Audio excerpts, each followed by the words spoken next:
Bonjour à toutes et à tous, merci de nous avoir rejoints pour suivre en direct votre 5e conférence organisée par l'Université de l'Ingénierie sur les enjeux du réseau ferroviaire.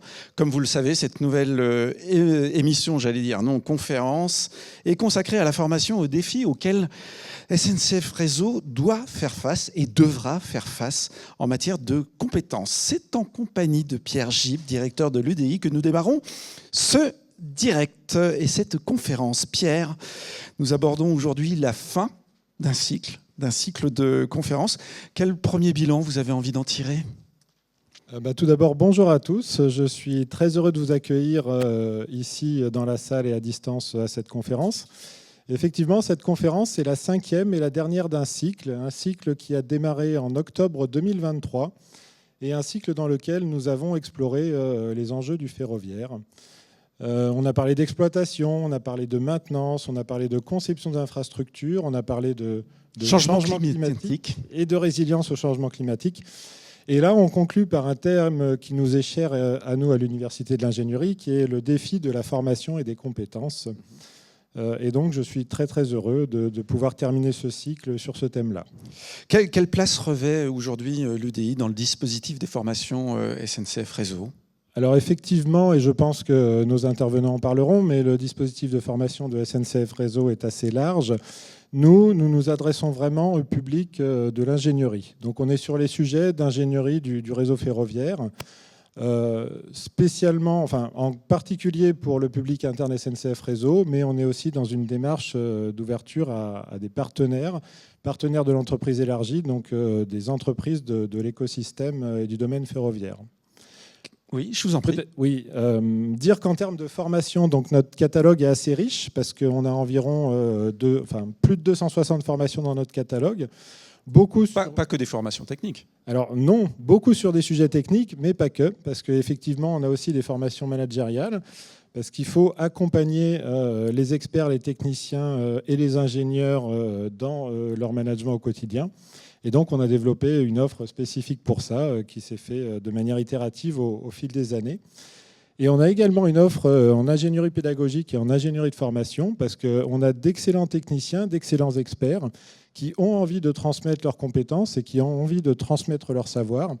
Mais pour ça, ça demande un savoir-faire pédagogique, un accompagnement. Et donc, on a développé une offre spécifiquement pour ce public, pour qu'ils puissent transmettre leurs compétences et aider à ce qu'on appelle l'entreprise apprenante côté SNCF Réseau. Pierre, quels sont les quelques chiffres clés de l'UDI, de ce formidable outil que vous avez entre les mains ? Donc des chiffres, j'en donnais un tout à l'heure, plus de 260 formations à notre catalogue. On s'appuie sur une communauté de formateurs, intervenants, experts de 450 personnes aussi environ. Ces formateurs, internes, externes, les deux ? Alors, beaucoup viennent de SNCF Réseau, mais pas que. On en a aussi qui viennent d'entreprises privées.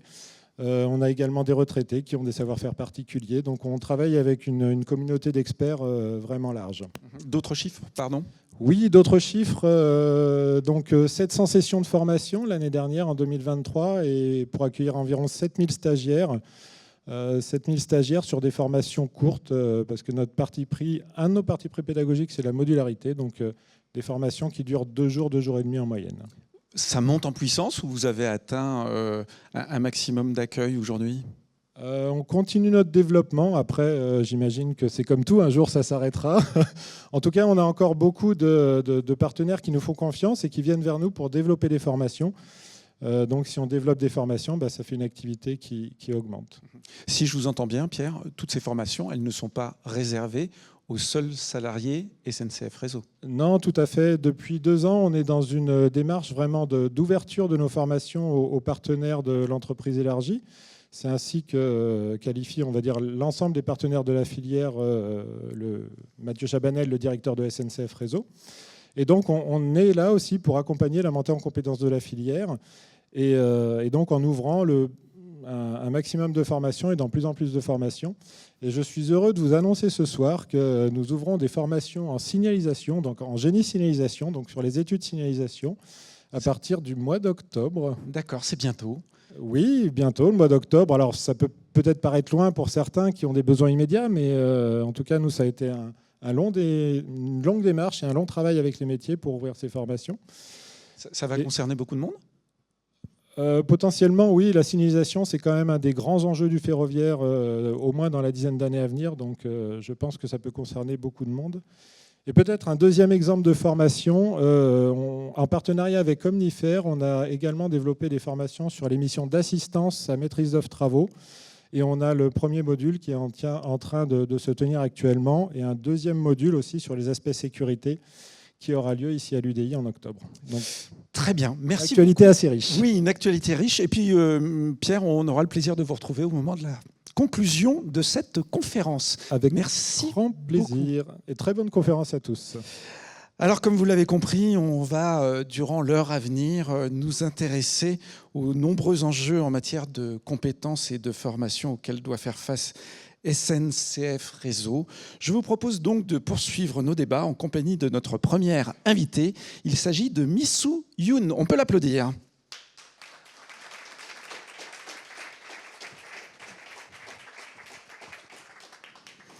Bonjour madame, vous êtes directrice générale adjointe ressources humaines chez SNCF Réseau. Comme pour tous les intervenants qui vont se succéder ce soir sur cette scène, nous vous avons demandé de choisir une image qu'on va découvrir de suite. Voilà cette image. Pourquoi cette image ? Alors pour ceux qui connaissent, et pour ceux qui ne connaissent pas, c'est le campus de formation de SNCF Réseau à Bordeaux-Bègles. Voilà, on en a 3 des campus de formation, et quand je vois ces campus, moi, ça me fait une grande émotion, parce que je me dis qu'on a des magnifiques lieux d'apprentissage pour nos apprenants. On y était pour la 4e du côté de Bègles, pour la 4e conférence où on a parlé des enjeux climatiques, de résilience, clin d'œil etc. à la 4e émission. Voilà. Donc, vous aviez envie de mettre en avant ces formidables outils qui ont été construits, qui sont récents. Hein. Oui, parce qu'on a agrandi Nanterre en 2021. Et puis en 2022, on a ouvert nos campus flambant neufs de Bordeaux-Bègles et de Lyon-Saint-Priest, qui sont vraiment des lieux qui peuvent accueillir jusqu'à 1100 personnes chaque jour et qui nous permettent d'incarner vraiment ce que représente pour nous la formation au sein de SNCF Réseau. C'est-à-dire que ce sont des lieux modernes, ce sont des lieux digitalisés, ce sont des lieux qui sont à la pointe de la technique et qui offrent des conditions d'apprentissage qui sont, je vous invite à y aller, exceptionnelles. Tout à fait exceptionnel, je peux confirmer, je les ai tous visités. Missou, quels sont les grands défis auxquels vous allez devoir faire face dès aujourd'hui et certainement dans les années à venir en matière de compétences ? Alors quand on parle de compétences, à l'échelle d'une entreprise, on parle de 3 défis. 3 défis, c'est déjà le premier, recruter les compétences dont nous avons besoin. Voilà, donc pour SNCF Réseau, ça veut dire recruter à hauteur de ce qu'on a fait en 2023, près de 2900 salariés. Je n'ai pas entendu le chiffre, pardon. 2900 salariés. Très bien. Donc c'est recruter un nombre important de salariés et qui doivent avoir les compétences dont nous avons besoin. Alors pour certains de nos métiers, comme la circulation ferroviaire, il n'y a pas de prérequis techniques, mais pour d'autres, nous avons besoin d'un bagage. Et quand je pense à certains de nos métiers, notamment dans l'électricité, la signalisation ferroviaire en particulier, eh bien, il nous faut avoir des personnes qui ont au minimum un bac pro ou un bac +2 ou un diplôme d'ingénieur dans le génie électrique. Eh bien, quand on regarde un petit peu les prévisions de sortie de formation initiale, de l'éducation nationale, de jeunes diplômés, lorsqu'on regarde les besoins en face des entreprises, les nôtres, ceux de la filière, ceux de l'énergie, on voit, en tout cas on pressent, que le nombre de jeunes diplômés sera inférieur à l'ensemble de nos besoins. Ça veut dire qu'il va falloir qu'on se batte sur ce marché du travail. Il faut qu'on aille nouer des partenariats avec les lycées, avec les IUT, avec les grandes écoles. Il faut que nous soyons très actifs, il faut qu'on se fasse connaître, il faut développer notre notoriété. La SNCF, ça n'est pas que la conduite de train. Il va falloir les séduire, si je vous entends bien. Il faut les séduire, exactement. Et puis, il faut aussi penser à des personnes que nous n'aurions pas imaginé recruter auparavant. D'autres profils. D'autres profils. Pensez à des reconversions. Des personnes qui, par exemple, ont un peu moins que le bagage technique initial que celui qu'on imaginait et qu'on va remettre à niveau, le cas échéant, avec les opérateurs du service public de l'emploi, type France Travail, notamment. Donc ça veut dire ouvrir nos perspectives et aller chercher de façon proactive des candidats qui n'auraient pas spontanément pensé à nous. Donc ça, c'est le premier défi. Deuxième défi. Le deuxième défi, c'est de pouvoir former à l'arrivée nos nouveaux salariés. Parce que nos métiers ne s'apprennent pas dans les formations initiales. En tout cas, nous, on a besoin de pouvoir former dans des campus. C'est pour ça qu'on s'est doté de 3 magnifiques campus. Et là, ce défi, c'est de pouvoir former nos salariés, nos nouveaux arrivants, avec la juste formation pour le juste besoin. Il faut qu'on sache... en particulier, donner le bagage technique dont nos salariés ont besoin tout de suite en sortant de formation et pas forcément les former pour tous ceux qu'ils vont avoir à affronter tout au long de leur vie professionnelle. Donc, c'est être sur la juste formation pour le juste besoin.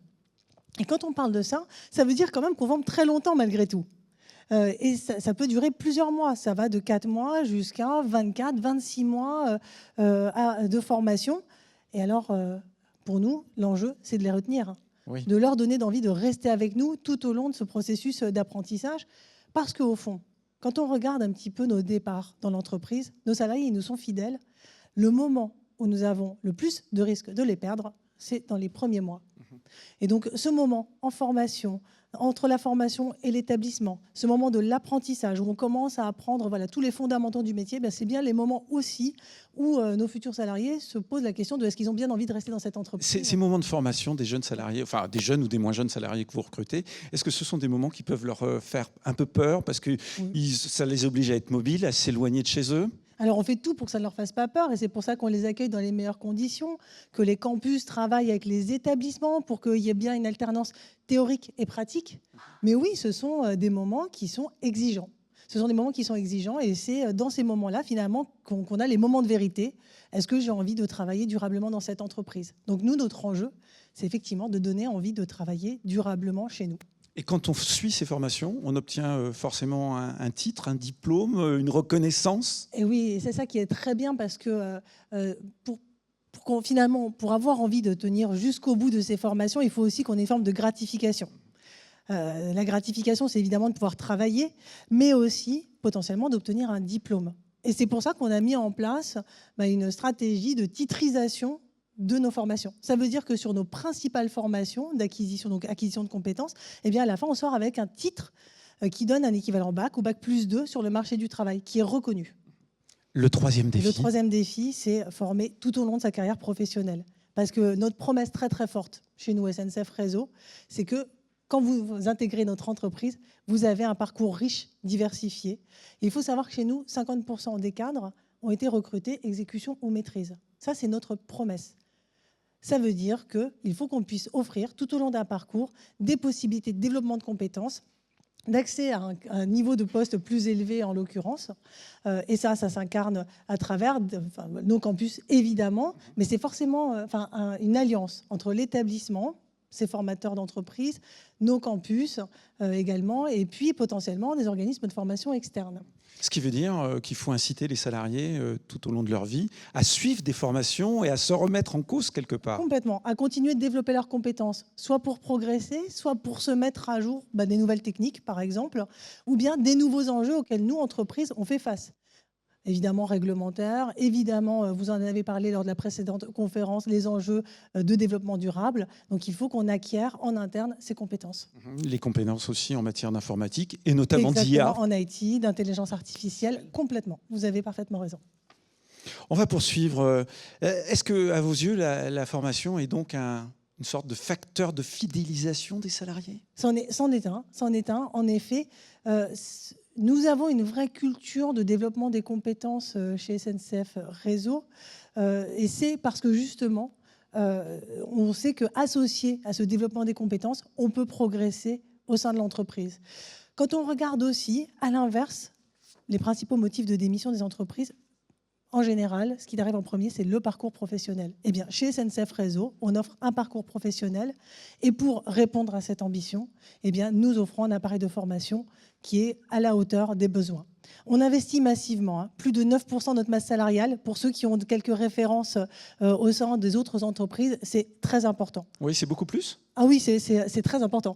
On a l'année dernière permis à plus de 92% de nos salariés d'avoir au moins un jour de formation sur l'année. Ça veut dire que tous nos salariés, quasiment, chez SNCF Réseau, ont accès à de la formation. Voilà, ça fait partie de la culture et ça fait partie de ce en quoi nous croyons. Missou, est-ce que demain on pourra faire plus? Est-ce qu'on pourra faire mieux? Est-ce que vous êtes donné des objectifs? Oui, alors il faut qu'on arrive encore à rendre notre formation plus facile à suivre. C'est super de pouvoir aller sur nos campus, mais c'est super aussi de pouvoir se former, développer ses compétences de là où on est, c'est-à-dire à travers du digital. Et c'est pour ça qu'on a beaucoup digitalisé une partie de notre formation aussi, pour pouvoir le faire de là où on est et développer ses compétences sans avoir besoin de se déplacer. Le deuxième point, c'est aussi de savoir raccourcir des cursus. Raccourcir des cursus, on l'a fait avec des formations qui étaient emblématiques chez nous. Par exemple, les formations de jeunes cadres qui duraient de 26 à 28 mois à l'arrivée. Nos jeunes cadres nous disaient « j'en peux plus, j'en peux plus, c'est vraiment trop long, je ne vois pas le bout ». Donc le grand mouvement qu'on a fait cette année, c'est qu'on l'a raccourci à 6 mois. 6 mois de formation initiale, je vais sur le terrain, j'occupe un poste, je continue à être formée pendant que j'occupe mon poste, mais au moins au bout de 6 mois, je suis déjà en maîtrise de suffisamment de compétences pour avoir un poste qui est important au sein de l'entreprise. Merci beaucoup, Missou. On va vous garder avec nous. Ici sur scène, on va poursuivre nos débats. J'invite maintenant Anne Boucher à nous rejoindre. Voilà, on peut l'applaudir. Bonsoir. Avant de vous poser quelques questions, Anne, je rappelle à nos amis qui nous suivent en direct sur cette chaîne qu'ils ont la possibilité d'ores et déjà de poser des questions par écrit et que nous dévoilerons ces dernières à l'issue de la table ronde. On vous attend donc à vos claviers. Anne Boucher, bonjour, vous êtes la DRH des directions techniques chez SNCF Réseau. Quelle image avez-vous choisie? On la voit. Non, c'est pas celle-là. C'était celle d'avant. Voilà. Alors, c'est une image que j'ai construite avec Dali. Même au RH, on s'intéresse à l'intelligence artificielle et on regarde ce qu'elle peut nous apporter. Donc, je lui ai demandé à Dali de me construire quelque chose qui montrait un réseau ferré performant, moderne. C'est un peu la ville du futur, ça. Voilà, Non. En tout cas, on voit que la planète va bien, elle Oui, rayonne. elle est verte. Qu'on a un réseau ferré qui vient du cœur de la ville et qui emmène très certainement nos clients, les voyageurs, vers une autre ville. Voilà ce que Dali m'a proposé et que je vous propose ce soir. Parce que finalement, cette image, elle résume bien les enjeux qu'on peut avoir à SNCF Réseau au sein des directions techniques. Les directions techniques, c'est essentiellement des ingénieurs. On va retrouver l'ingénierie, la direction générale numérique, le pilotage de l'exploitation, de toutes les opérations de production. On va retrouver les grands projets. Et puis, on va retrouver aussi l'asset management et une nouvelle direction qui s'appelle digitalisation de la signalisation. J'y reviendrai un peu plus tard. Mais bref, voilà, nos enjeux, c'est de régénérer le réseau, de le moderniser. Donc, l'innovation vient beaucoup des directions techniques. Et puis, bien évidemment, et ça, c'est quelque chose qui attire beaucoup les jeunes qu'on arrive à recruter, faire des choses qui font aussi du bien à la planète. Donc ça fait partie d'un de nos premiers enjeux pour SNCF Réseau, mais aussi pour tous nos partenaires, si on considère SNCF Réseau au cœur d'une entreprise élargie, puisqu'on travaille avec beaucoup d'entreprises qui contribuent avec nous à réaliser tous les investissements qu'on doit faire. Quels sont les métiers les plus en tension aujourd'hui? Alors les métiers les plus en tension, ce sont surtout les métiers du génie électrique. Pierre l'a dit tout à l'heure, Missou en a parlé aussi. La signalisation, c'est un de nos gros sujets avec des vieilles technologies qu'il faut continuer à entretenir et pas mal de nouvelles technologies. Donc gros enjeu dans le recrutement en génie électrique, surtout qu'on n'est pas les seuls à recruter sur ce marché. On a aussi la filière électrique et la filière nucléaire qui recrutent beaucoup. Et puis aussi les télécoms et le numérique. J'imagine, oui, c'est ce que j'allais dire, le numérique avec tout ce qui touche à l'IA, entre autres. Je vais peut-être enfoncer une porte verte, Anne, mais finalement, la formation, c'est indispensable, c'est essentiel. Oui, c'est essentiel. Alors, à l'entrée, mais pas uniquement à l'entrée, puisque les technologies évoluent tout le temps. Donc, on doit vraiment former tout au long de la vie et tout au long de la carrière. On a aussi besoin d'avoir des salariés qui vont ou se spécialiser dans une spécialité très pointue ou évoluer en restant, par exemple, dans le même domaine, si on prend l'ingénierie, mais sur différentes technologies, sur différentes spécialités métiers, parce qu'on a besoin de gens qui ont une bonne vision du système ferroviaire Et donc pour ça, il faut passer d'un métier à l'autre. Et puis aussi se former au management, parce que les managers, c'est eux qui entraînent toutes les équipes et qui donnent du sens à tout ce qui peut se faire dans cette grande entreprise. Anne, comment on s'y prend aujourd'hui pour attirer finalement les meilleurs éléments, les meilleures compétences existantes sur le marché ? Alors déjà, on prend beaucoup d'alternants, de stagiaires, le plus possible, parce que c'est quand même ce qui leur permet de découvrir l'entreprise et de leur donner envie de continuer leur route avec nous. C'est combien par an ? On a un chiffre à donner à nos amis ? Non. 2900, D'accord. donc sur l'ensemble des SNCF Réseau. Mhm. Donc voilà, beaucoup d'alternants et de stagiaires dans nos équipes. Et on essaye de retenir tous ceux qui sont intéressés pour continuer. Il y a un certain nombre de sujets peut-être qui intéressent plus particulièrement les jeunes entrants. Alors, les ingénieurs, ce qu'ils aiment bien, c'est travailler sur des gros trucs. Et nous, Oui. on a des gros trucs à proposer, puisque c'est des technologies de pointe où on est parfois vraiment les premiers au niveau mondial. Enfin, si on prend les grands projets et qu'on cite le projet EOL, avec l'inauguration de dernière gare de Porte-Maillot, La Défense et Nanterre-La Folie récemment, c'était vraiment une première mondiale vu l'ensemble des technologies qui ont été mises en œuvre sur ce projet. Il y en a plein d'autres comme ça. Donc ça attire beaucoup de travailler sur des choses nouvelles qui font évoluer la façon de gérer le réseau. On parle beaucoup de la mobilité verte. Oui. Donc là aussi, c'est quelque chose qui est de plus en plus présent dans les actions de tous les métiers. C'est ce qui attire les jeunes. Ils savent qu'en venant travailler sur le réseau ferré français, ils vont contribuer à faire du bien à la planète et à développer une forme de mobilité qui est attendue. Les jeunes générations sont vraiment très friandes de ça. Donc voilà, la mobilité verte, c'est quelque chose qui attire chez nous. Et puis au-delà de la mobilité verte, il y a la mobilité au sein de l'entreprise. On peut faire carrière chez vous et surtout bouger si on en a envie. Et peut-être que vous les incitez d'ailleurs à bouger. Alors, on fait tout pour proposer une carrière qui offre des perspectives au sein des SNCF Réseau, mais pas que au sein des SNCF Réseau. On travaille aussi tout au sein du groupe SNCF avec les 5 SA. Et puis demain, peut-être, on va aussi essayer d'organiser des parcours entre plusieurs entreprises de toute la sphère ferroviaire de l'infrastructure. Ça, c'est aussi un point qui est important. On a besoin de développer l'attractivité pour faire comprendre que le ferroviaire, c'est pas que le train. Parce que quand on interroge les gens, a priori, ils pensent que c'est le train. Mais il y a aussi tout le réseau ferré et qui offre beaucoup de métiers très intéressants. Donc ça, c'est un de nos enjeux de développer l'attractivité pour bien faire comprendre quels sont tous les métiers du réseau ferré. On peut changer facilement, passer d'un métier technique à un métier de management ?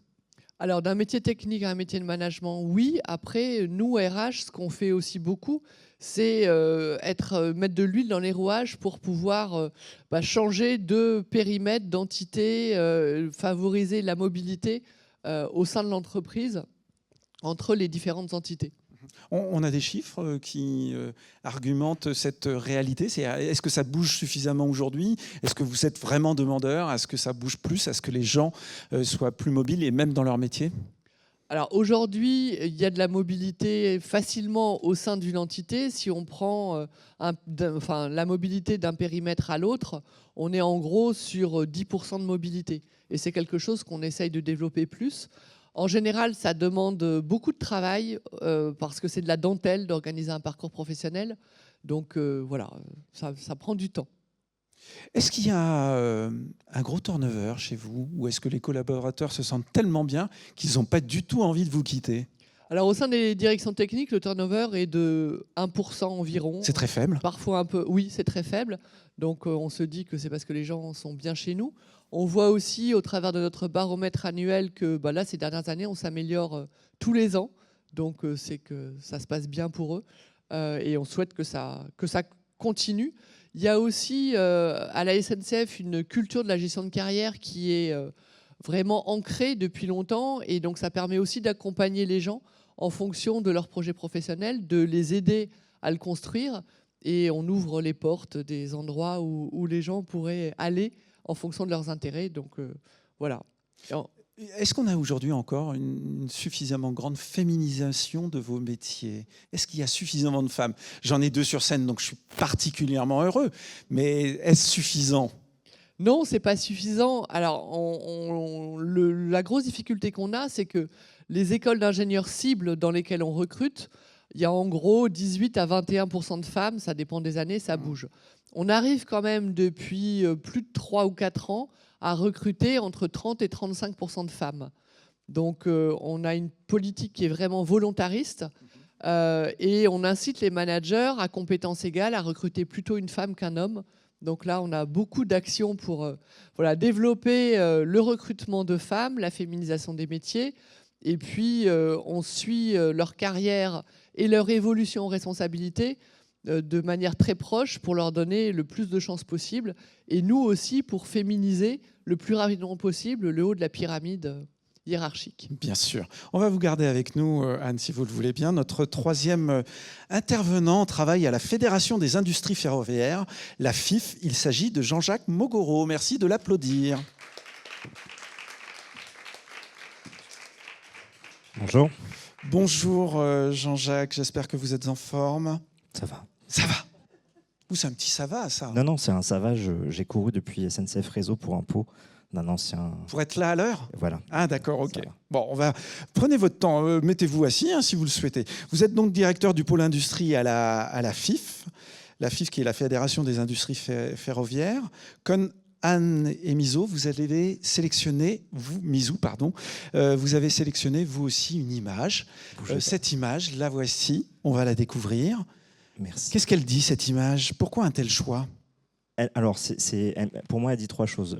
Première chose, ça va me permettre de parler du fait que j'ai été un ancien de SNCF Réseau. C'est le fait d'avoir creusé le train sous la Manche. L'un des premiers projets que j'ai eu au sein de SNCF Réseau, ça a été de travailler sur un projet justement. Alors, j'ai pas travaillé sur le train sous la Manche parce que sinon j'aurais pas le même âge. Mais par contre, j'ai travaillé sur une technologie qu'on menait à régénérer. Donc, dans ce cadre-là, cet exemple-là, finalement, c'est une vraie opportunité que j'ai eue quand je suis rentré en tant qu'apprenti chez SNCF Réseau et j'ai appris un métier grâce à un projet majeur. L'autre chose, c'est que on peut voir que c'est une vraie collaboration entre 2 nations, 2 pays, un certain nombre d'expertises, et ça présage de toute la transformation de la filière qui font que pour réussir un challenge comme celui-ci, c'est-à-dire réussir à creuser un tunnel de cette longueur-là et d'arriver en face à face, je pense qu'il y a besoin de beaucoup de coordination, de partage d'expérience. Et 3e point, c'est ce que tu disais, Anne, c'est le fait que chez SNCF, on a la chance de pouvoir travailler sur des projets aussi majeurs que celui-ci. Si on veut faire du ferroviaire en France, je pense qu'un passage obligé à SNCF, c'est quand même structurant et ça permet de bâtir des carrières. Très très bien, merci. Allez, on va continuer. Vous êtes donc le représentant de la Fédération des industries ferroviaires. C'est quoi l'apport de la Fédération en matière de compétences, puisque c'est le sujet du jour, compétences et formation? Alors, il est pas à la hauteur d'une SNCF Réseau qui vient structurer et puis à définir l'état de l'art. Mais par contre, dans une dynamique de transformation de la filière, il vient à essayer de faire le plus grand dénominateur commun avec l'ensemble des entreprises qui font partie de la filière. Et au-delà de ça, bien évidemment, travailler main dans la main avec SNCF Réseau pour justement bâtir des projets en commun pour développer des formations, développer le juste besoin en formation, le juste niveau de formation, et pourquoi pas construire des parcours transverses au sein de la filière. La FIF, c'est combien d'adhérents? C'est combien de membres? Alors, c'est 85 adhérents directs qui vont des équipementiers, des constructeurs de trains, en passant par la signalisation et l'infrastructure, sans parler des technologies numériques. Et puis 600 adhérents indirects à travers les plaques régionales que sont nos clusters. Ferrocampus qui fait notamment beaucoup de formations, Mecateam Cluster, l'AIF, et donc des plaques régionales qui viennent elles-mêmes à développer la formation et l'attractivité en région. Là, vous regroupez l'ensemble de la chaîne, c'est ça? Alors, on représente une grande partie de la chaîne, puisqu'on est aussi les rédacteurs du contrat de filière, le contrat de filière de la filière ferroviaire, co-signé avec SNCF Group. Et l'idée, bien évidemment, on travaille avec nos homologues d'autres métiers et d'autres associations, type CERS, SETVF, Syntec. Aujourd'hui, c'est quoi l'état du secteur? En grande dynamique, puisque tout à l'heure, vous évoquiez le fait que Mathieu Chabanel est dans l'esprit d'une entreprise en grand et entreprise élargie, tout simplement parce que, justement, il y a des grands projets qui arrivent, il y a des grands financements qui arrivent, et la masse critique n'est pas encore suffisante pour pouvoir les mener à bien. Donc tout l'esprit, grâce au financement et grâce à la trajectoire d'investissement que SNCF se bat pour l'ensemble de la filière actuellement, ça annonce un grand boom des compétences, des formations et des parcours. Missou évoquait tout à l'heure peut-être une pénurie de profils techniques. C'est ce que vous constatez aussi à travers cette association à l'échelle européenne ? Alors, tout à fait. Au niveau français, d'abord, il y a une étude qui s'appelle l'étude Syndex qui a été faite en 2022 qui identifie que, pour revenir sur ce que disait Missou, on a, dans le ferroviaire, besoin de 230 ingénieurs par an. À l'heure actuelle, on n'en forme que... on a besoin de 900 ingénieurs, on n'en forme que 230 par an dans le domaine ferroviaire. On voit qu'on n'y est pas. On voit aussi qu'on a un problème d'attractivité, tout simplement. Le fait que le ferroviaire, ça soit structurant, ça soit sur des technologies qui parfois ne sont pas assez connues, comme l'IA, comme les télécoms, c'est un déficit. Donc là, on a actuellement des formations qui ne sont pas suffisamment orientées, des accès, tout à l'heure je vous parlais de l'apprentissage, j'en suis un pur produit. Je pense que les ouvertures vers les centres de formation pour pouvoir faire venir et faire une première expérience, on peut aussi évoquer les groupes de travail avec la filière qu'on mène avec SNCF Réseau, notamment pour que des premières expériences type stage de seconde, stage de troisième soient faites dans nos locaux, permettra d'ouvrir et permettra de faire une première expérience, on l'espère concluante, pour que les futurs étudiants, les futurs ingénieurs, techniciens, techniciennes puissent rester captifs et avec tout ce qu'on peut porter en termes d'innovation, en termes tout simplement de bonnes valeurs, ne serait-ce que développement durable, on espère qu'ils puissent rester dans la filière. Jean-Jacques, est-ce qu'on peut parler de transformation de l'état de l'art de vos métiers ? Concrètement, oui. À l'heure actuelle, on voit on a une excellence française, c'est indéniable. Une excellence qui nous a permis à une époque d'aller vraiment sur des marchés internationaux, notamment SNCF qui a fait valoir toute une expertise en Corée et dans bien d'autres pays. Côté infrastructure, même ces choix-là viennent à être changés, c'est-à-dire qu'il y a tout un boom en termes de nouvelles technologies qui font que des choix structurants sont modifiés en France. Mais quand on a parlé de la France, on n'a pas fini le travail puisque à l'échelle internationale, il y a une forte concurrence. Quand on compare le marché intérieur de CRRC, qui est un grand industriel chinois, on se rend compte que la taille du marché national permet vraiment de travailler l'attractivité, les compétences. Et si on prend l'exemple de la normalisation, pour ceux qui ont fait la normalisation dans la salle, ils sont capables de mettre 1500 personnes en normalisation par an. Nous, en France, on n'est pas encore à ce niveau-là. Donc, quand on pense formation, c'est très bien de venir pourvoir les besoins au niveau national, mais il faut aussi avoir en tête que ça bouge beaucoup au niveau international, d'où le fait de pouvoir construire des parcours riches qui nous permettent au niveau international de faire valoir déjà une expertise française et puis de continuer à accompagner dans des technologies qui ne sont plus uniquement nationales, qui sont internationales, et sans parler de l'ERTMS avec tout ce qu'on se fait en Europe. Est-ce que les nouvelles technologies portent et accentuent l'attractivité de ces métiers techniques aujourd'hui ? Oui. Maintenant, il faut trouver un moyen de réenchanter une image, une image finalement de ces technologies-là. Pourquoi on a envie de devenir hacker ? C'est parce qu'on a vu des gens hacker des portails, des sites internet dans les experts ou autre chose. Comment maintenant, demain, on arrive à faire en sorte que les gens puissent comprendre que ces technologies-là existent chez nous ? J'en prends exemple, comme je suis chez SNCF, je vais parler d'ITnovem, qui est une filiale. La capacité d'ITnovem à être capable de promouvoir le fait d'avoir économisé 1% de la consommation électrique des trains sur le territoire national grâce à de la data science, c'est de la valeur. Il faut qu'on soit capable de partager ces informations-là parce que quand SNCF est capable de communiquer cela en propre et capable de présenter des résultats, ça profite à toute la filière. À l'échelle européenne, comment ça va se passer ? Parce que s'il existe déjà une forte concurrence à l'échelle française pour recruter, pour former, on imagine qu'à l'échelle européenne, c'est décuplé. Alors, on a la chance d'avoir au niveau fédération beaucoup de travaux avec des fédérations amies au niveau espagnol, italienne et puis allemande notamment.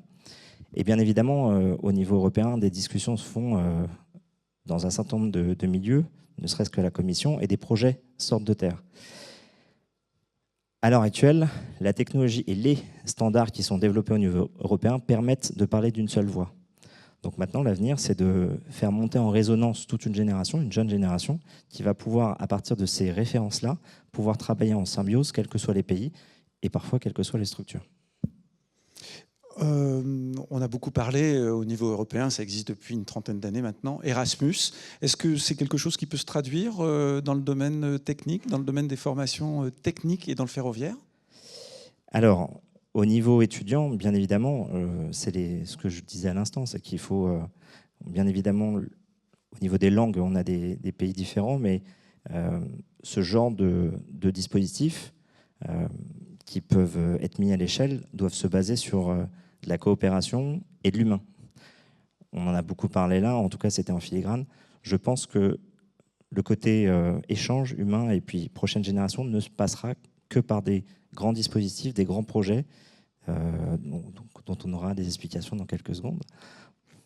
Allez, justement, on va aller voir ces questions. Merci beaucoup, Jean-Jacques. Notre dernière intervenante se nomme Barbara Gros. Merci à elle de nous rejoindre. On peut l'applaudir.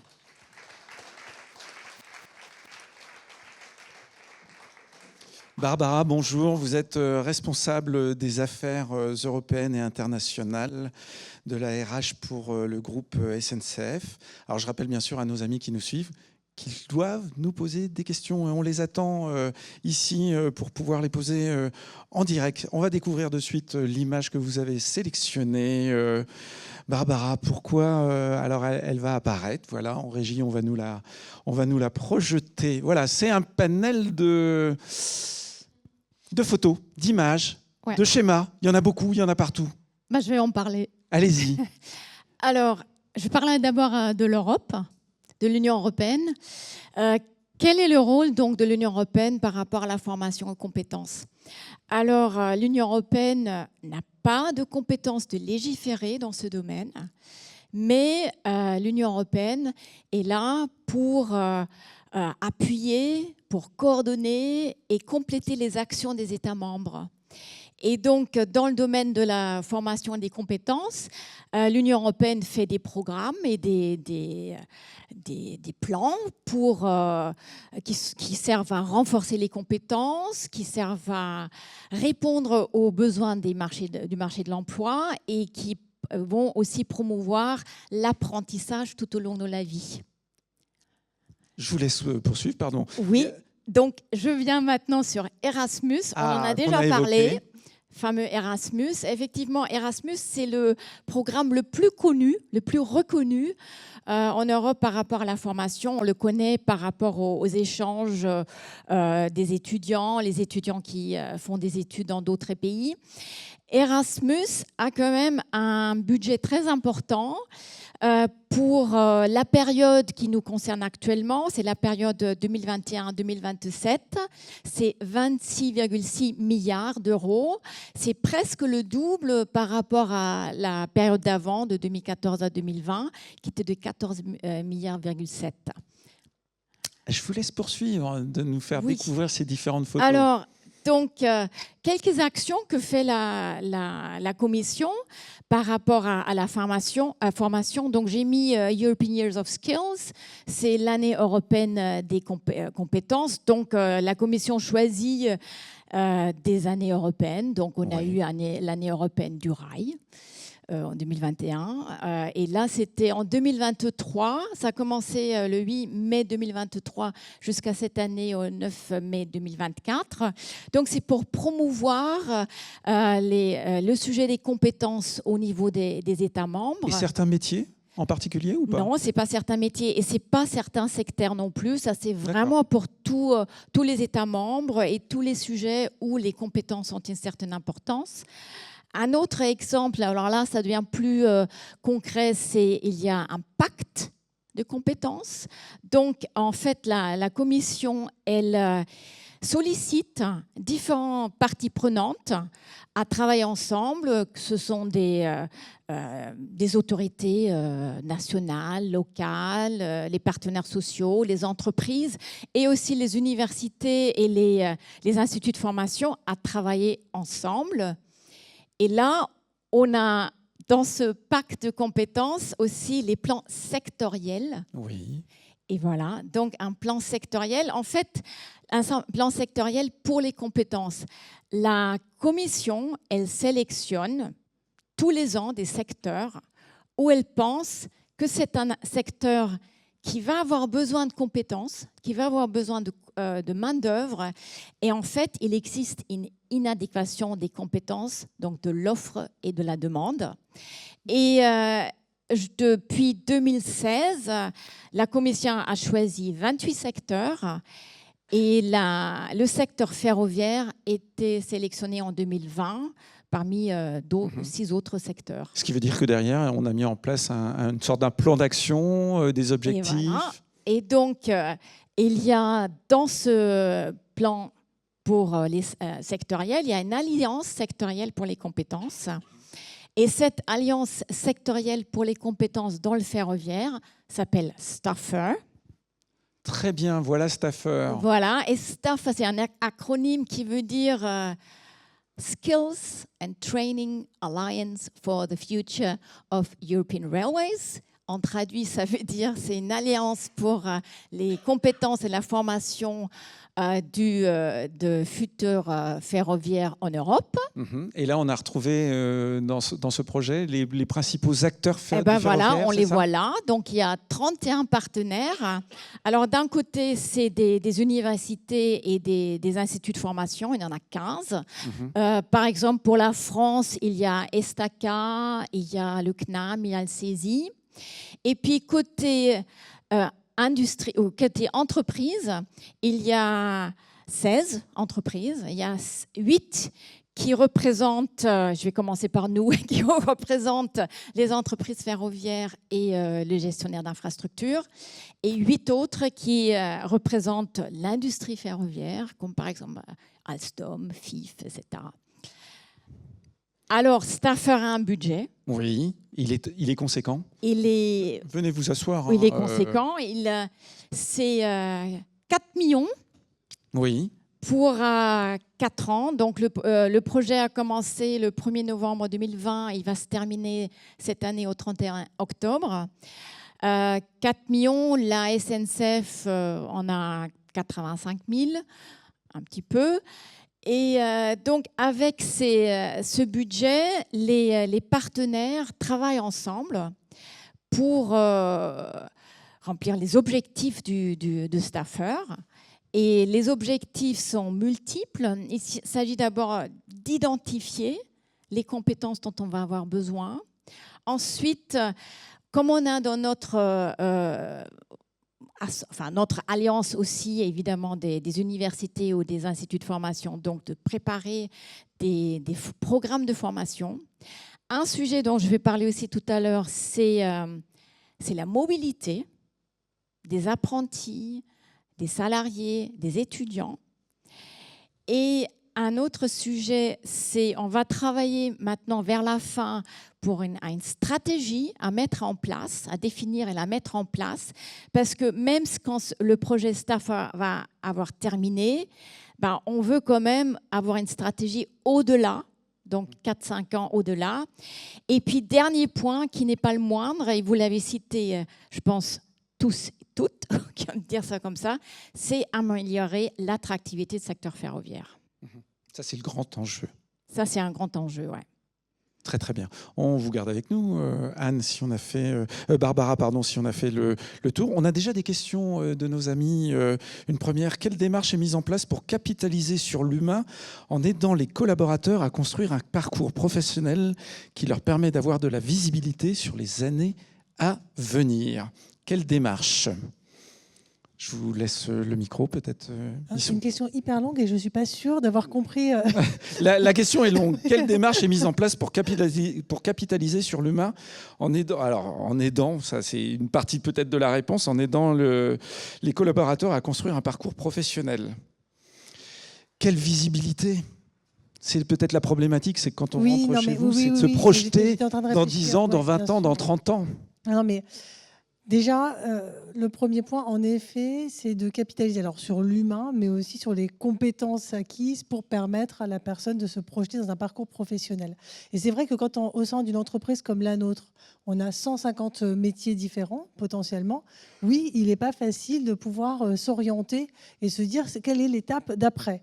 Alors évidemment, le premier acteur dans tout ça, c'est le manager qui doit pouvoir permettre de se projeter sur l'après. C'est aussi ce que disait Anne à un moment donné, c'est savoir organiser de la mobilité entre les équipes, organiser des vies ma vie, des visites d'équipe, voilà, de l'ouverture aux autres et la capacité à aller vers l'autre. Et puis évidemment, au sein de tout ça, les fonctions RH, elles sont très importantes. C'est pour ça qu'on a des conseillers carrière qui sont ici pour pouvoir aider chacun à prendre du recul sur son parcours et se projeter sur l'étape suivante. Alors pour ça, ils sont outillés. Chez nous, on a développé aussi un site dédié à ça. Ça s'appelle Voix d'avenir. Et l'objectif, c'est de pouvoir se dire, voilà les métiers que j'ai exercés et qu'est-ce que d'autres personnes avant moi ont pu exercer comme type de métier après le mien pour donner des idées, de l'inspiration et l'allant qui permettra d'engager sa démarche de mobilité. Anne, je vous en prie. Pour compléter, parce que j'imagine qu'il y a des étudiants qui nous écoutent, moi je conseille aussi toujours aux gens d'aller vers ce qui les intéresse. Donc développer votre réseau, parce que finalement, nous acteurs RH, on est au courant que de ce qui reste sur le marché. Un être humain, quand il a un poste à pourvoir, il va d'abord en parler à son entourage, et c'est seulement s'il ne trouve pas qu'il ira voir les RH. Donc n'attendez pas qu'on vous fasse des propositions, soyez proactifs. Globalement, quand vous vous intéressez à un sujet, vous allez forcément trouver des gens qui vont être ravis d'échanger avec vous sur l'objet de votre intérêt et qui vont vous aider à mûrir votre parcours professionnel et qui feront peut-être appel à vous un jour parce qu'ils auront un poste à pourvoir et qui se souviendront de cette personne passionnée qui était venue les voir. Donc, développez votre réseau. Si vous avez envie de rajouter quelque chose, n'hésitez pas. Hein. Oui. J'avais encore des photos qui illustrent ce que je vais ajouter. Allez-y. Alors, Anne parlait des étudiants donc, et qui vont choisir leur parcours comme ils ont envie de faire. Là, dans Staffer, on développe un site web où les universités qui travaillent ensemble ont sélectionné les parties où on apprend spécifiquement le ferroviaire. Alors, il faut savoir, en France, ce n'est pas forcément comme d'autres pays. Dans d'autres pays, il y a des universités qui sont purement ferroviaires, alors qu'en France, c'est plutôt un 3e cycle, un cours par-ci, par-là. Donc, les universités dans le projet Staffer se sont mis ensemble pour analyser là où il y a de la matière commune. Et donc, sur ce site web qui est en construction, les étudiants peuvent regarder quelle formation existe dans tel ou tel pays, dans telle ou telle université, et ensuite aussi candidater pour les parcours dans d'autres universités. Très très bien. Oui, Missou. Je réagis parce que Anne citait à juste titre les étudiants qui sont intéressés par des métiers chez nous. Quand on n'a pas la chance de connaître un cheminot, ça peut être difficile. Donc effectivement, il faut mobiliser son réseau.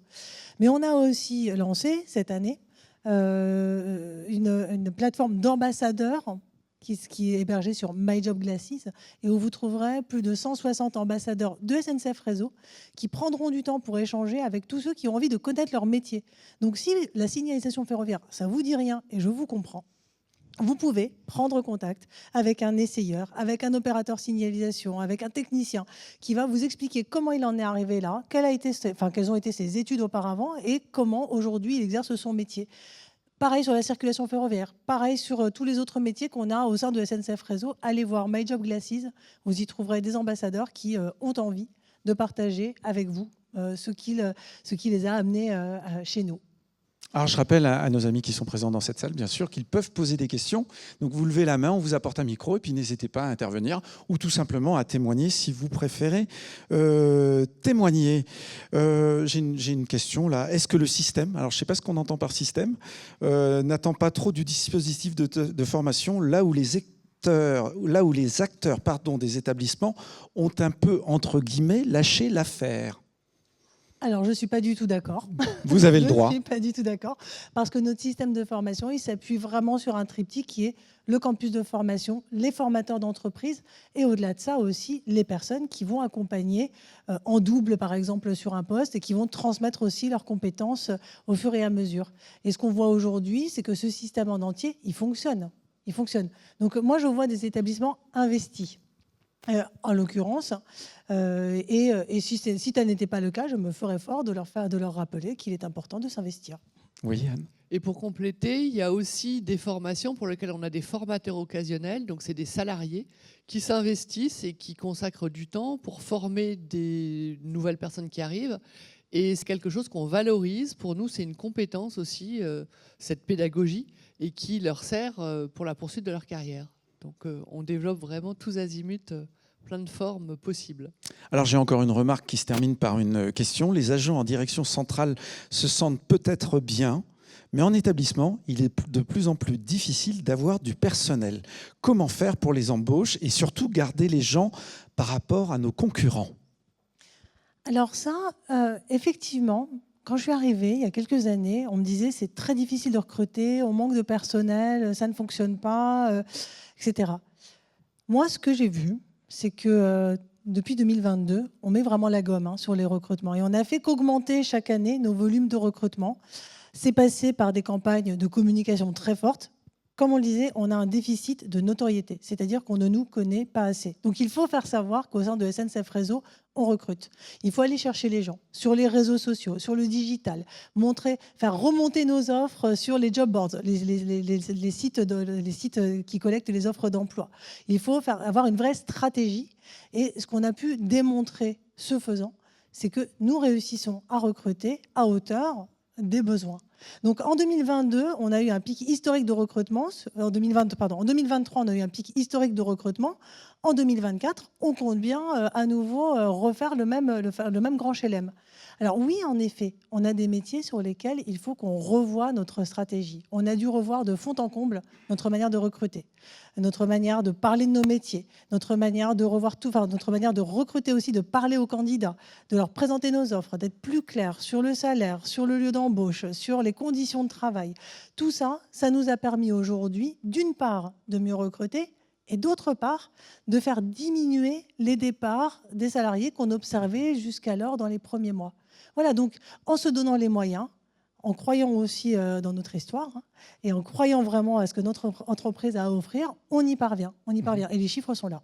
Missou, certaines entreprises font de leurs salariés de véritables ambassadeurs de l'entreprise. Est-ce qu'il ne faut pas inciter chaque salarié finalement à être porteur d'un certain nombre de messages pour finalement attirer ces nouveaux talents? On le fait, je vous parlais tout à l'heure de My Job Glasses avec des ambassadeurs de SNCF Réseau, plus de 160 qui sont là pour parler de leur métier. Mais on a aussi beaucoup valorisé la cooptation. Aujourd'hui, lorsque vous amenez un candidat que vous connaissez et qu'il est recruté, vous avez au sein de SNCF Réseau une prime qui est bonifiée quand c'est une femme. On peut parler chiffres même Encore plus quand c'est un essayeur. Et on peut parler chiffres. C'est quoi cette prime? Cette prime? Le montant de la prime? Si ça attire. Oui, on est sur 600 €. Oui. 600 €. Très très bien. 900 si c'est une femme. Ah d'accord, il y a des primes supérieures en fonction des profils en plus. Oui, c'est bonifié. C'est bonifié. Oui. Et encore plus quand c'est un essayeur. C'est quoi beaucoup plus. Un essayeur, pardon, pour les non-initiés? C'est une personne donc, qui est un ingénieur ou un chargé d'essai. L'essayeur, en fait, c'est la personne qui arrive à la fin de tout un projet. C'est-à-dire on commence par des études préliminaires, ensuite des études d'ingénierie, ensuite il y a les travaux. Et la personne qui va dire « Ok, on peut refaire circuler un train » et qui vérifie tout, c'est l'essayeur. Il essaie en fait le système de signalisation et toute la sécurité. Donc c'est des gens très précieux. Allez, on va peut-être tendre un micro. On a une question en salle. Voilà, ça arrive. On va vous tendre. Merci de vous présenter. Merci Anouk. Merci à toutes et tous pour cette passionnante conférence. Alors j'ai entendu tout à l'heure Missou nous dire que les 3 défis, c'était recruter, former aux nouveaux salariés et former tout au long de la vie. Et ça, c'est un sujet que j'aimerais pouvoir aborder parce qu'on n'en a pas pas tant parlé que ça. Aujourd'hui, le sujet, c'est la formation qui est concentrée sur l'initial, si j'ai bien compris, et ou qui commence à s'équilibrer. Quel est l'objectif entre formation initiale et tout au long de la vie que vous voulez obtenir, notamment sans doute pour diminuer les formations initiales de départ, comme vous le disiez avec les jeunes cadres tout à l'heure. Et deuxièmement, est-ce que ça ne se heurte pas au fait qu'aujourd'hui, les jeunes ont plus de mal à se projeter dans des longues carrières. Et donc, est-ce que ce n'est pas une difficulté supplémentaire de vouloir planifier une formation tout au long de la vie, alors qu'on dit beaucoup que les jeunes générations sont plutôt zappeuses et ont du mal à se projeter maintenant sur le long terme? Alors, l'objectif n'est pas de privilégier l'un par rapport à l'autre. Il est vrai qu'on investit beaucoup sur la formation initiale, et pour cause, c'est vraiment la mise de départ. Ce sont de nombreux mois qu'on peut se consacrer à acquérir les fondamentaux du métier. Mais la formation continue, pour nous, elle est essentielle parce qu'elle permet aussi de progresser et notamment de changer, de passer manager, de passer d'opérateur à technicien. Voilà, donc pour nous, et d'ailleurs, il y a des passages obligés qui nécessitent de passer par de la formation pour pouvoir changer de poste. Voilà, donc pour nous, il est très important que chacun puisse avoir le sentiment que l'accès à la formation est possible, ouvert, et qu'il est fait pour lui aussi. Et ça, c'est un sujet qu'on doit pouvoir aussi vraiment travailler. C'est pouvoir encourager chacun à croire en lui-même et à se projeter dans le poste suivant, et donc à suivre une formation et se remettre sur les bancs du campus. Ce n'est pas forcément une mince affaire. Parfois, on voit encore des personnes qui se disent, au fond, est-ce que j'ai envie d'aller passer à nouveau quelques semaines dans un campus de formation qu'est-ce que j'aurai à la clé derrière? Donc ça, on a un vrai enjeu de continuer à rendre cette formation attractive parce que ça ouvre de nouvelles perspectives. Donc quantitativement, notre objectif, c'est de remettre en effet la formation continue sur le devant de la pile parce que vous avez raison, Géraud, pendant un moment, on a eu une barre toute formation initiale. Et notamment, je pense que vous vous souvenez, c'est encore tout frais des années Covid, où lorsque nous avons dû choisir entre qui et qui former en priorité, eh bien, il a fallu former les nouveaux entrants d'abord. Mais ça c'est derrière nous. Et aujourd'hui, notre enjeu, c'est bien de former à la prise de poste, mais de former en continu pour permettre aux carrières de se dérouler. Juste pour compléter, on a aussi en tête l'idée de développer plus de formations pour le ferroviaire avant l'embauche. Donc on travaille avec notamment des BUT. Il y a un BUT signalisation ferroviaire qui va avoir sa première promotion en septembre 2024, donc à Nîmes, et avec 4 BUT programmés pour la rentrée 2025. On travaille aussi avec les bureaux des entreprises, des lycées professionnels pour des bacs pro, pour des BTS. Et puis, au niveau de la filière, on a vraiment aussi le projet de travailler ensemble pour mutualiser un certain nombre de nos formations internes. Donc là aussi, il y a des projets qui vont faire qu'à l'avenir, tout va aller dans le bon sens. Oui, Barbara. Oui. Alors, par rapport à la formation continue, on y travaille aussi dans Staffer. 2 exemples. UDI est un partenaire très actif dans Staffer. Et UDI a fait un MOOC sur qu'est-ce que c'est le BIM. Et donc le BIM, ce n'est pas forcément connu par tous les jeunes ingénieurs. Donc là, c'est pour former, expliquer qu'est-ce que c'est le BIM. Et le deuxième exemple que je voulais donner, c'est que, et ça c'est pour les salariés, il va y avoir une Summer School en mois de septembre, pendant 2-3 semaines, qui a lieu en Allemagne.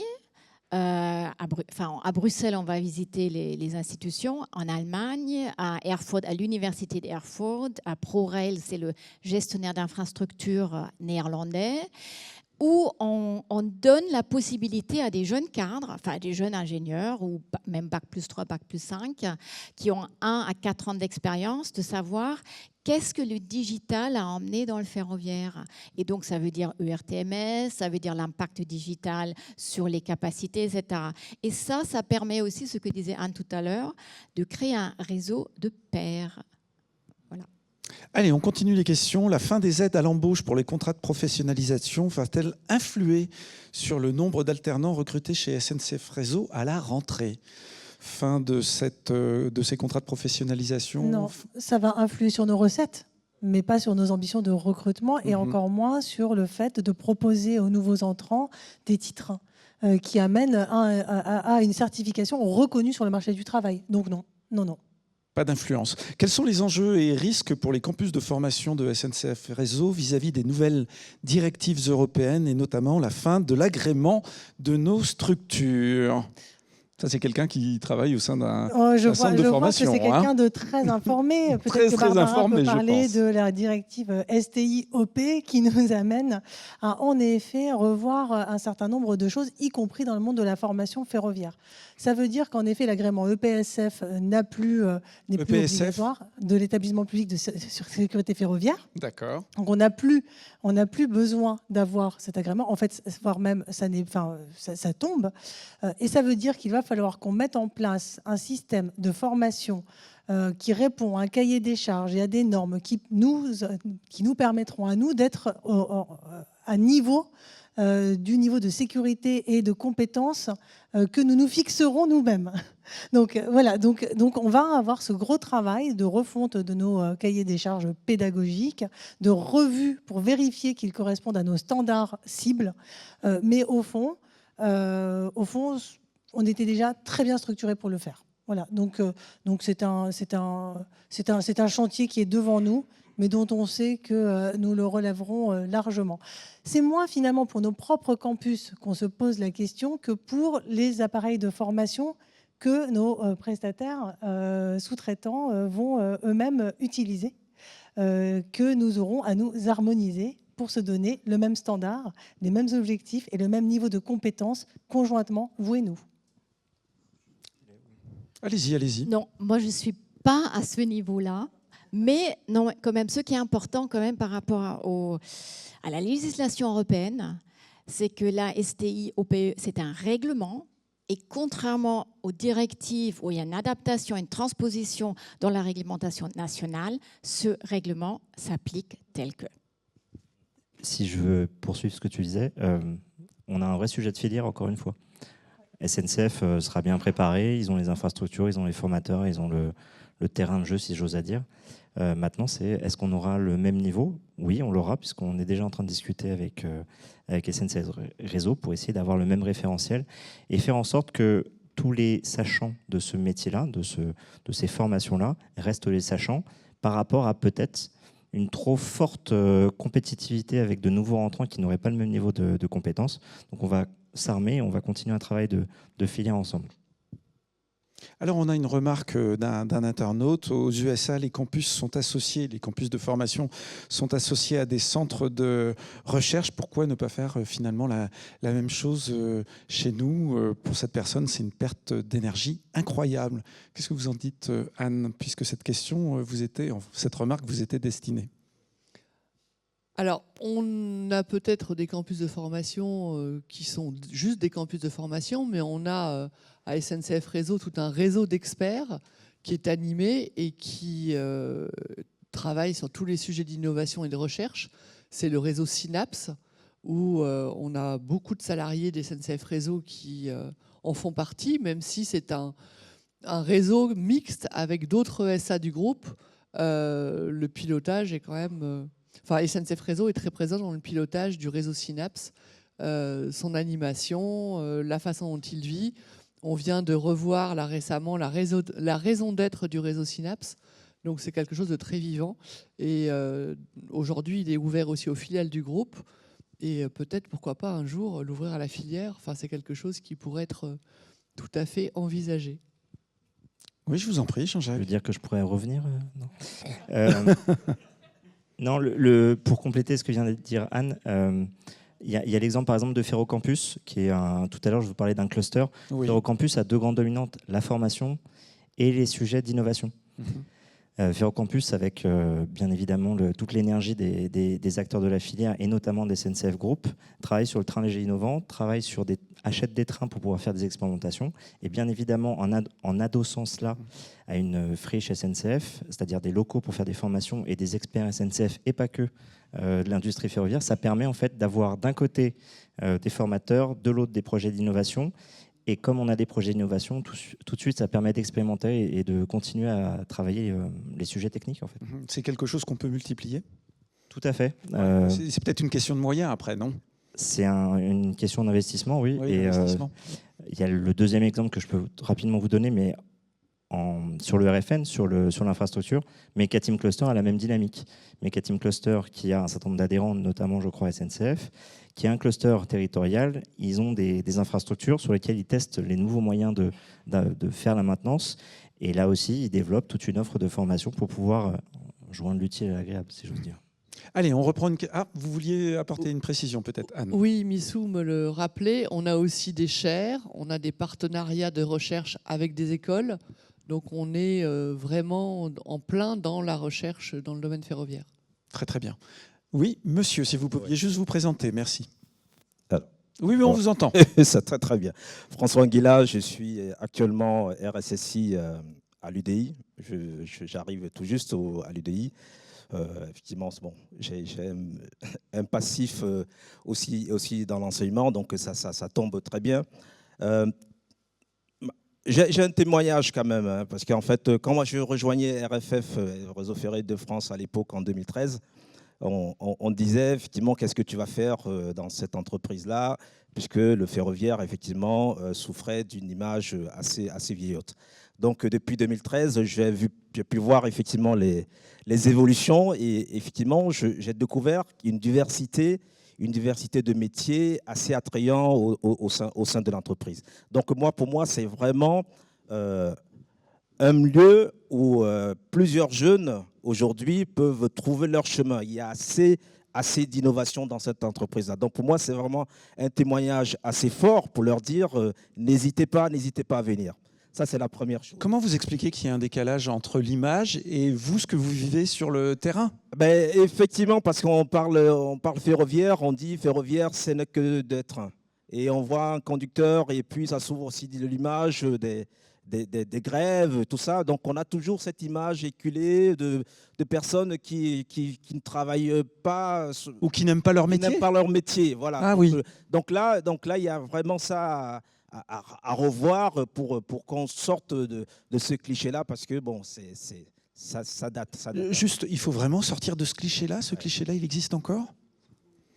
Bien sûr que ce cliché existe encore, mais moi, ce que je vois, c'est surtout qu'on a des salariés très engagés qui travaillent jour et nuit, 7 jours sur 7, pour permettre aux Français de se déplacer en train. Et effectivement, c'est ça l'image qu'on a envie de donner. C'est cette image de personnes qui sont là, tout le temps, au service du ferroviaire et des mobilités durables. Et vous avez raison, il faut qu'on arrive à faire basculer cette image vers ce qu'on ne sommes réellement. Mmh. Vous vouliez ajouter quelque chose ? Non, complètement. Ça va effectivement dans le sens, effectivement, bon, je ne fais pas la publicité, hein, j'ai quand même écrit un livre dans ce sens-là pour en parler, Jean-Jacques, on en a déjà partagé. Tout à l'heure, vous parliez effectivement de besoins justes et de formation juste. On parle de bataille effectivement sur les plans normatifs, réglementaires et technologiques. On a parlé de la Chine effectivement qui a inscrit l'innovation et la technologie dans sa conquête du monde, sa conquête de puissance au travers des nouvelles routes de la soie également. Donc là, c'est quelque chose qu'il faut mettre au cœur, parce qu'on dit bien la formation, c'est au cœur de la souveraineté économique. D'accord ? Donc il faut vraiment qu'on mette aussi ça en avant pour attirer des jeunes, pour leur dire que ce qu'ils font a un sens au niveau d'un État, au niveau d'un continent, au niveau de l'euro par exemple. Vous allez parler tout à l'heure de Strafer avec quelques millions d'euros qui ont été mis sur la table. Bon, je trouve que c'est quand même très peu. C'est très peu par rapport aux enjeux, peut-être, c'est ça ? Très peu par rapport aux enjeux, je le dis clairement. Barbara, c'est peu ? Oui. Bien sûr, c'est toujours trop peu. Mais par contre, chez SNCF Réseau, vous avez entendu Missou qui nous disait 9% de la masse salariale qui était investie en matière de formation. Très bien. Par contre, il y a un autre sujet. Alors rapidement, voilà. Terminé. Il y a France 2030 qui investit effectivement pas mal d'argent là-dessus. Qu'est-ce qui est investi effectivement? Et nous avons obtenu des financements de France 2030, par exemple, pour développer des mentions complémentaires à l'issue d'un cursus en lycée professionnel. L'idée, c'est justement de teinter des formations qui jusqu'alors ne l'étaient pas vers des métiers du ferroviaire. Donc, typiquement, sur France 2030, on a obtenu des financements pour mieux travailler avec la filière éducation nationale, lycée professionnel, et amener plus de personnes vers le ferroviaire. Jean-Jacques, avec le micro. Deuxième, il y a deux choses complémentaires. Alors déjà, ce que fait SNCF, au-delà des formations et de l'obtention de moyens pour les formations, et finalement de l'investissement en propre des SNCF, qui est quand même majeur. Il y a aussi les projets que SNCF arrive à bâtir. Tout à l'heure, avec l'idée du tunnel qui se rejoignait, il n'y avait rien de mieux que de vous parler de HPMV, haute performance Mercedes 26000. C'est quand même un projet majeur qui va mettre en place des technologies qui va, je pense, être un vrai challenge d'un point de vue technique, d'un point de vue technologique, avec une vraie ouverture à la filière, avec de nouvelles technologies qu'on n'a pas l'habitude d'utiliser de cette manière-là. Ce choix-là, et les gens qui vont pouvoir, et les jeunes qui vont pouvoir intégrer, voire les gens en réconversion, vont pouvoir se bâtir une expérience qui va être finalement le démonstrateur du réseau de demain. Je finirai juste sur un exemple. Il y a 1 an et demi, j'étais à une soirée de l'Estaca et je rencontrais un jeune qui venait de travailler dans les... Enfin, il était en train d'être embauché pour travailler dans un technicentre pour le TGV-M. Et en fait, le sujet d'incarnation que j'ai vu en lui, il avait une forme de passion que j'ai énormément vu côté SNCF Réseau avec plein de gens. Dès que vous posez une question à un cheminot, vous avez le droit à 1h15 d'explication. Généralement, on connaît tous ça. Mais ce jeune-là, qui avait 23 ans, il était déjà embarqué dans cette dynamique-là. C'est-à-dire que pour lui, il était en train de créer le réseau du demain par les technicentres, avec toute la technologie qu'il apprenait avec le TGVM. Et ce sujet d'incarnation, cette flamme finalement que nos anciens AV qu'ils ont réussi à nous transmettre et qu'on va essayer de transmettre, je pense que tout y est mis, je pense que c'est ce qui va nous permettre de passer au-dessus d'autres filières contre lesquelles on est en compétitivité, et je pense que c'est pour ça que parfois on est un peu atone. Il faut juste qu'on arrive à incarner sérieusement pour pouvoir être au-dessus. Mais Missou, tout à l'heure, lors de vos propos, vous nous avez dit que vous aviez envie, si j'ai bien entendu, de raccourcir un certain nombre de cursus. Est-ce que ça peut présenter certains dangers de raccourcir des cursus, finalement, de les dévaluer? Alors, non, ce que ça demande, c'est de la rigueur. C'est-à-dire qu'on les raccourcit pour amener la compétence qu'on utilisera à l'issue de ce cursus et reporter à des formations ultérieures le fait d'acquérir les compétences complémentaires qui permettront, par exemple, de changer de site d'affectation, de changer, de diversifier son parcours. Ça demande beaucoup de rigueur. Ça veut dire qu'il faut être en capacité d'amener le complément de formation au moment où la personne en a besoin, que ça ne la bloque pas dans son parcours. Voilà. Donc c'est exigeant. Ça n'est pas un danger, ça n'est pas un risque, parce que c'est très mûrement pensé. Je peux vous dire qu'avant qu'on bouge une ligne sur une formation, on a beaucoup de concertations avec les métiers, avec la sécurité, avec tout le monde. En revanche, une fois que c'est fait, nous, RH, les managers, il faut être extrêmement exigeants avec nous-mêmes pour s'assurer qu'on ne bloque jamais une personne dans son parcours et qu'on lui apporte les compléments au bon moment. On avait une question un peu générique à tous les quatre à vous poser. Quelle serait selon vous la mesure la plus importante à prendre pour embarquer les collaborateurs dans tous ces changements? Une mesure que vous avez envie de mettre en avant. Moi j'en avais deux. Deux, c'est pas grave. On vous laisse la possibilité d'en donner deux. Moi j'en ai une première. On parle de formation. L'idée c'est de continuer à rendre la formation attractive. Donc développer le fait que la formation le fait de faire une formation rapporte quelque chose. On l'a fait sur nos formations initiales. C'est pour ça qu'on a fait des titres. Vous venez à la SNCF, vous voulez être opérateur circulation. À la fin, vous avez un titre qui est reconnu sur le marché du travail. On ne l'avait pas encore fait sur les formations promotionnelles. Dit autrement, je commence opérateur, j'ai juste un bac. Je commence opérateur circulation. Je fais ma formation pour devenir technicien. Eh bien, à compter de cette année, on est en train de mettre en œuvre tout ce qui permettra de lui faire reconnaître cette formation comme étant un niveau bac+2. Ce qui veut dire qu'à la SNCF, je vais acquérir mon premier diplôme supérieur. Voilà. Donc ça, c'est vraiment important. Et c'est donner cette capacité-là à chacun au sein de la SNCF de trouver, en plus de son parcours professionnel, une forme de gratification qui se matérialisera par un titre qui permettra de dire, voilà, moi, maintenant, je suis Bac+2. Voilà, donc je pense que ça, c'est vraiment un premier pas important. Le deuxième pas, c'est qu'on a besoin aussi d'irriguer nos formations, et Anne le disait très bien tout à l'heure aussi, d'irriguer nos formations de plus de matériaux managériaux et relationnels. Parce qu'on a un triptyque très fort sur lequel il faut que nous tous, nous soyons très solides, c'est la compétence technique, la culture sécurité et l'excellence relationnelle. Et avec ça, je pense qu'on embarque vraiment l'ensemble du collectif. Pour vous, Anne ? Alors, j'adhère à tout ce qu'a dit Missou. Moi, je rajouterais une chose. Globalement, on recrute, surtout des gens qui ont une formation technique. Et je pense que là où on peut encore s'améliorer pour embarquer vraiment tout le monde, c'est plus travailler le faire savoir. Ça rejoint le sujet de l'attractivité, mais qu'aujourd'hui, on a plein de gens qui font des choses formidables et voilà, ils sont contents. Entre eux, ils se congratulent et ils disent « ouais, on avance, c'est super ». Mais en fait, il faut se rappeler, moi, il y a une phrase que j'aime bien, elle est assez simple, c'est « ce qui ne se voit pas n'existe pas ». Donc, si on ne travaille pas la communication sur tout ce qu'on fait, en fait, personne ne le sait. Donc, il faut vraiment investir, se faire savoir. Voilà, il y a eu le savoir-faire, le savoir-être, tout ce qu'on veut.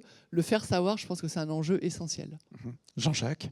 Alors moi, j'aime bien ce que vient de dire Anne, pour une bonne et simple raison, c'est que souvent, les gens qui se taisent le plus sont ceux qui, parfois, ont plus de choses à dire. Et du coup, on a trop parlé, alors c'est ça, ce soir ? Non, c'était l'exercice. Non, mais pour rejoindre ce que disait Anne, il faut vraiment qu'on puisse écouter et se dire, quand on est cheminot, il ne faut pas hésiter à échanger, à expliquer ce qu'on fait, à transmettre, quels que soient nos âges, quelles que soient nos compétences, parce que c'est un vrai sujet d'humain à humain. Il y a des formations, il y a des titres, il y a des parcours, mais tout ça, ça se déclenche souvent par la transmission, par l'explication de parcours, par le partage, par des connaissances, tout ce qui vient d'être dit, et je pense que il ne faut pas hésiter à parler. Barbara, pour vous ? Alors, ça ne va pas étonner. Moi, je pense qu'il faut amener de l'ouverture à d'autres entreprises, d'autres pays, montrer que, alors justement pour les gestionnaires d'infrastructures ferroviaires, il y en a un en France, les pairs sont dans les autres pays, et de voir que ces pairs ont les mêmes défis et ont trouvé peut-être des solutions différentes ou innovantes. Et ça, c'est l'ouverture. Et l'ouverture, on peut aller encore plus loin et de dire, prenons des salariés, les apprentis, et faisons-les échanger avec d'autres dans un échange d'apprentis. Je parlais tout à l'heure de la Summer School. Et puis, je vais terminer aussi par rapport aux formations. Si c'est nécessaire, c'est les langues. Il faut donner des formations de langue. Peut-être d'abord l'anglais, mais pas que. Voilà. Merci pour votre souhait, Barbara. On va conclure avec vous, Pierre. Qu'est-ce que vous avez envie de retenir de cette dernière conférence ? Peut-être un mot, une expression, une image qui vous a marqué ? Je retiens une formidable énergie. Voilà, il y a beaucoup d'envie, il y a beaucoup de choses qui ont été dites, il y a beaucoup de choses qu'on n'a pas eu le temps de dire non plus, parce que le sujet est très très riche. Et je trouve que pour terminer notre cycle, le défi de la formation et des compétences, c'était vraiment un très beau plateau. Donc je remercie chaleureusement les intervenants. Voilà, oui, on peut les applaudir.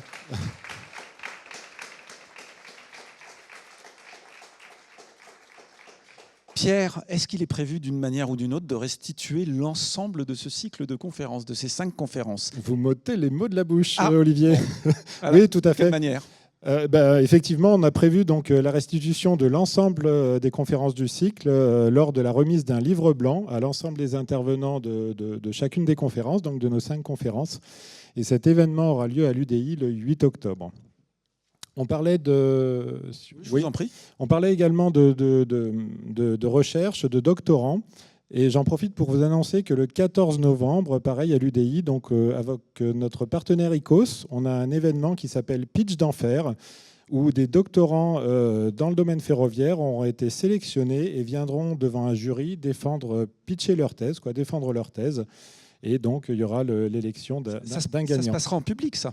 C'est Ça ça se passera en public, ce sera ici à l'UDI le 14 novembre, mais on aura l'occasion de vous en reparler de toute façon. Très très bien. Pierre, peut-être un dernier mot. Quels sont les grands enjeux pour l'UDI demain? Est-ce que vous formulez aujourd'hui des rêves, des souhaits? Alors, mais tous les enjeux sont là, tous les enjeux ont été dits. L'attractivité. Alors nous, sur les sujets de formation, c'est un peu moins notre sujet, mais je pense que les conférences qu'on fait, comme celle-là ce soir, ça sert aussi l'attractivité et on veut être là pour répondre à ça. On a parlé de former tout au long de sa vie. Chez nous, ça résonne beaucoup à l'UDI parce qu'on a développé des parcours de formation modulaires avec des niveaux débutants, mais aussi des niveaux experts. Donc, on vient se former tout au long de sa vie. Et l'ouverture sur l'Europe et les langues, c'est des choses auxquelles on est très attaché, même si on le fait encore peu par rapport à nos publics. Mais moi, j'ai une conviction, c'est que l'avenir du ferroviaire, il est européen, parce qu'on voit de plus en plus la prédominance de l'Europe dans le réseau ferroviaire. Et donc, il faut qu'on ait cette ouverture et qu'on soit présent sur un certain nombre de sujets au niveau européen. Donc voilà, vraiment, tout a été dit ce soir et j'en suis très, très, très content. Très, très bien. Merci beaucoup. Un grand merci à tous pour votre participation, pour vos témoignages, pour vos questions. Et puis, on vous souhaite une excellente soirée. On se retrouve très certainement en 2025, non ? Oh oui, je pense peut-être avant. On n'y a pas encore réfléchi, mais avant le 8 octobre et le 14 novembre. Ça, c'est déjà ça. De toute façon, on continuera à faire des cycles de conférences. Très, très bien. Merci à vous pour votre participation. À très vite. Merci à tous.